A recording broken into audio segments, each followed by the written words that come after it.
Hi, everybody. Welcome back to Patriot's History of the United States. I'm Larry Swigart, co-author. What happened to my hair here? It's like it got blown off course. We are in lesson 163. Wow. And we are in chapter 13, Building Best, Building Greatly. As always, I am reading from the 15th anniversary edition of Patriot's History of the United States. If you have an older edition, this may work out by page number, probably won't by page number, but you should be able to find the header. The headers we're going to look at today are The Full Dinner Pail and Assassination and A Brilliant Madman Born a Century Too Soon. So look those two up. I'm pretty sure those have stayed the same throughout the years. I have a new update available for you. What I call the new chapter 23, which is 2018 to 2025. I'm updating it right now, and I will send that to you free if you send me an email at larry@wildworldhistory.com. Also, remember our Pilgrims to Patriots tour, Plymouth, Salem, Lexington, Concord, Boston Harbor Boat Cruise, day at Fenway Park. It'll be great. And then in September, we have the Miramar San Diego cruise coming up, including a visit to the Blue Angels, who will stage a demonstration for us. So keep those in mind. All right, so I am starting now on page 488, The Full Dinner Pail and Assassination. Not long after the war ended, this would be the Spanish-American War, Vice President Garrett A. Hobart died in office. McKinley and the Republicans knew they might have a popular replacement in Teddy Roosevelt. Remember, you don't necessarily have to replace a dead vice president, but usually we do. Teddy Roosevelt, who'd recently been elected governor of New York. McKinley had met Roosevelt when he went to Montauk to congratulate General Schaefer and his troops. When the president saw Roosevelt, he stopped the carriage and extended his hand. The ebullient Roosevelt struggled to pull his glove off, finally grabbing it in his teeth before pumping McKinley's hand. Thus, with Hobart out, the Republicans approached Roosevelt, who really wanted no job save the president's, to replace the deceased vice president. Political realities, however, created an inexorable momentum toward the vice presidential nomination. As Boss Platt quipped, Roosevelt might well stand under Niagara Falls and try to spit water back as to stop his nomination by his convention. With Teddy on the ballot, a good economy, and the conclusion of this successful war, McKinley was unbeatable. His slogan, "A full dinner pail," spoke to the economic well-being of millions without committing the government to engage in specific action. McKinley beat the Democrat William Jennings Bryan worse than he had in 1896, winning the popular vote 7.2 million to 6.3 million and taking the electoral vote 292 to 155. While McKinley looked forward to serving as, quote, president of the whole people, Roosevelt committed himself to being, quote, a dignified non-entity for 4 years. My, how things change. The president had undertaken few new programs aside from turning the Northern Security Trust issue over to Roosevelt to handle when he made a trip to the Pan American Exposition in Buffalo on September 6, 1901.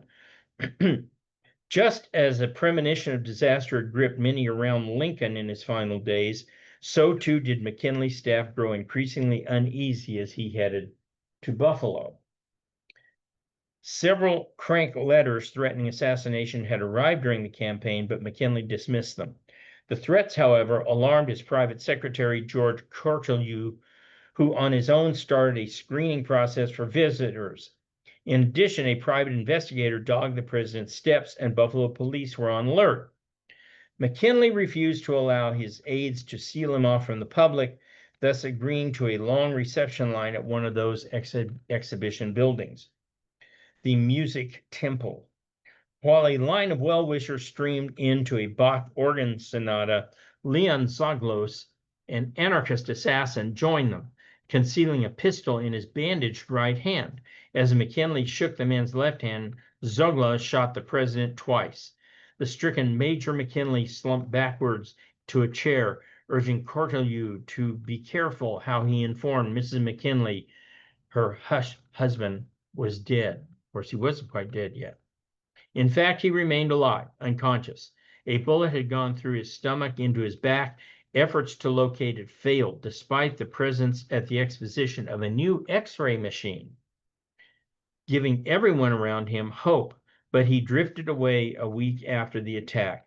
New York papers, which had earlier published editorials calling for McKinley's removal, Hearst even said, quote, assassination can be a good thing, unquote, engaged in finger pointing as to whether the press should share the blame in the president's death.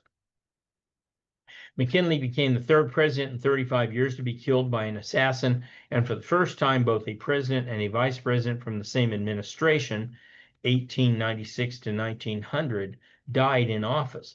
His killer, who wanted to cause all government to collapse, only succeeded in replacing a successful president with a legendary one. A brilliant madman born a century too soon. By 1907, Theodore Roosevelt, he hated the sobriquet Teddy, and although he was resigned to it, he allowed none to call him that in person, stood 5 feet 8 inches tall and weighed 200 pounds, mostly muscle. His heavyweight sparring partner described him as, quote, a strong, tough man, hard to hurt, harder to stop, unquote. It was a remarkable transformation for the skinny kid who had entered Harvard in the mid-1870s. Yet for such a powerful man, he was small-boned and had delicate feet and hands that contrasted with the heavy girth and jowls. His famous teeth, not as prominent as in the caricatures, lent a distinctiveness to his speech, which was clipped, raspy, and likened to a man, quote, biting 10-penny nails. Pretty obnoxious. Roosevelt's pronunciation added another distinguishing tone to his speech, wherein he pronounced I as I, and punctuated his sentences with his favorite word, delighted. Albany legislators had made legend his habit of running up to the podium, waving a finger and shouting, Mr. Speaker, Mr. Speaker. Asthmatic and bespectacled with his famous pince, Roosevelt was a swirl of energy. He burst into rooms, descending on friends and foes like a thunderstorm, leading English writer John Morley to call Niagara Falls and Theodore Roosevelt, quote, great works of nature, unquote.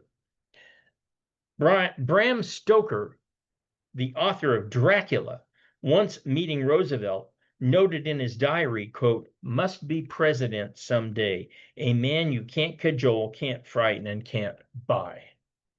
Long before he became president, Roosevelt impressed people with his sharp mind and his ability to discuss intelligently almost any subject. His entrance exam at Harvard testified to his mental capacities, obsessed with reading. He referred to it as a disease. Roosevelt had consumed such mammoth tomes as David Livingstone's Missionary Travels. Well-traveled in Europe, Africa, and America, Roosevelt marveled at the written word as much as the visual image. A frail child, Roosevelt spent summers working out and boxing as a means to build his body.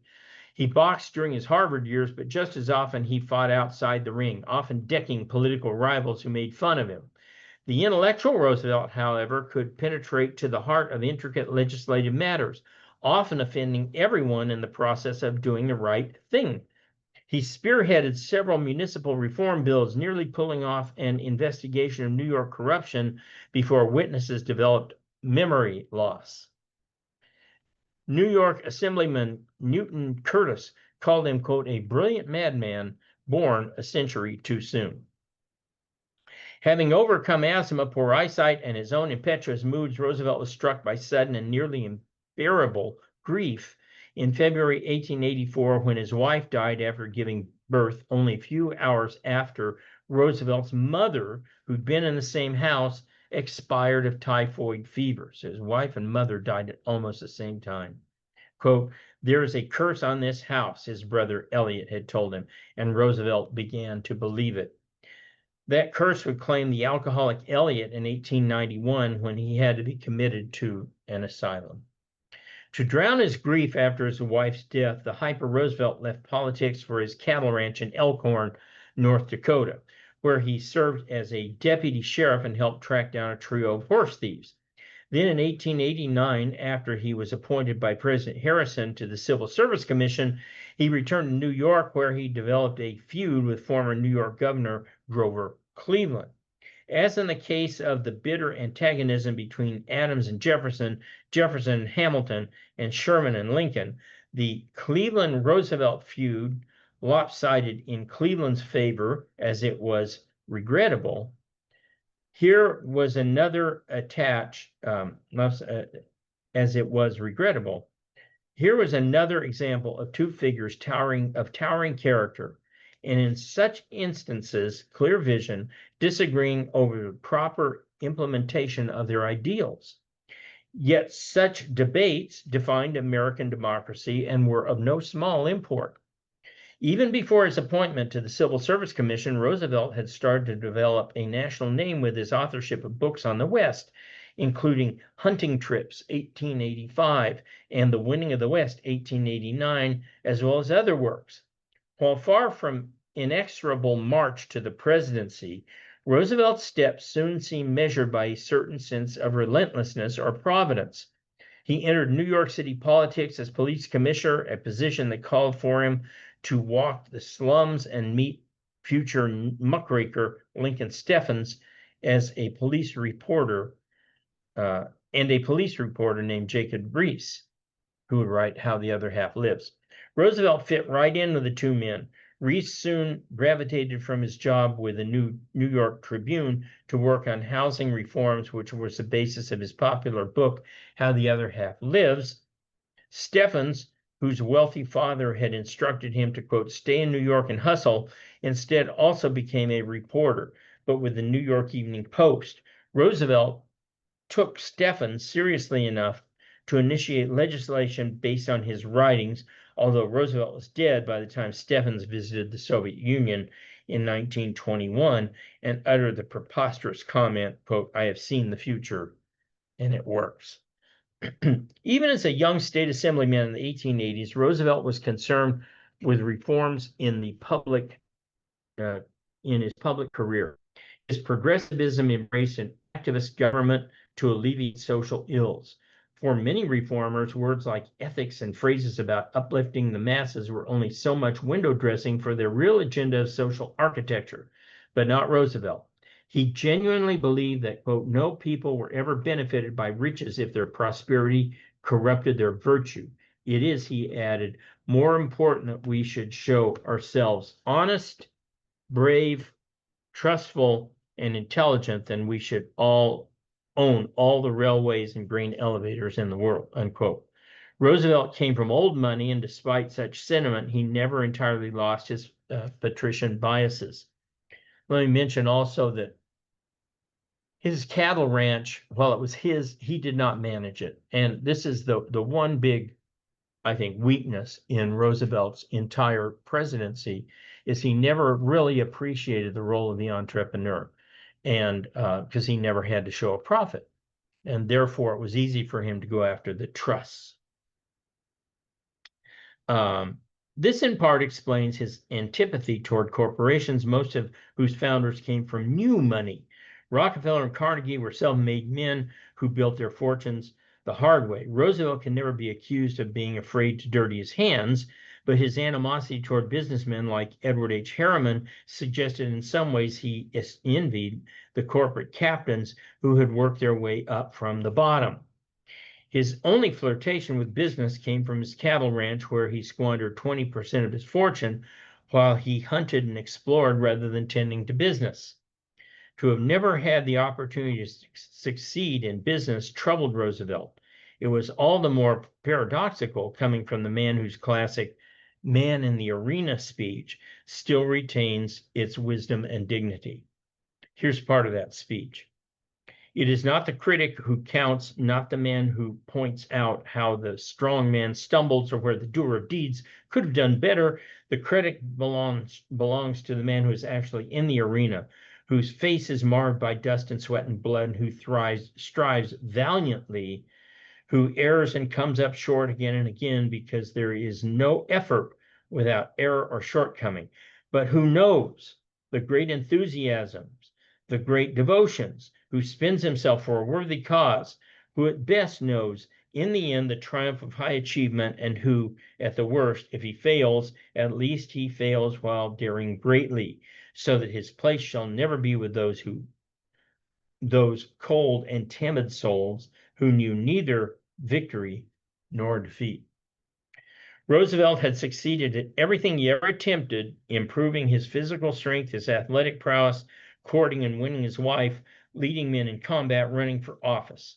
By the time he became president, then Roosevelt had prepared himself for the office in every aspect necessary to the job, save one: understanding capitalism, private enterprise, and the industrial nature of modern America. For someone steeped in the romantic images of the West, Roosevelt should have favored the rugged individualism of Carnegie, but his reform impulse possessed him.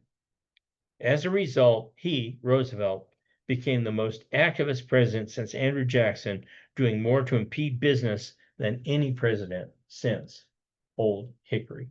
That's a good place to stop there. We'll pick up next time with trust busting. So I'll see you back here next time. Don't forget, every once in a while, buy Larry a coffee. I could use your help. Buy me a coffee.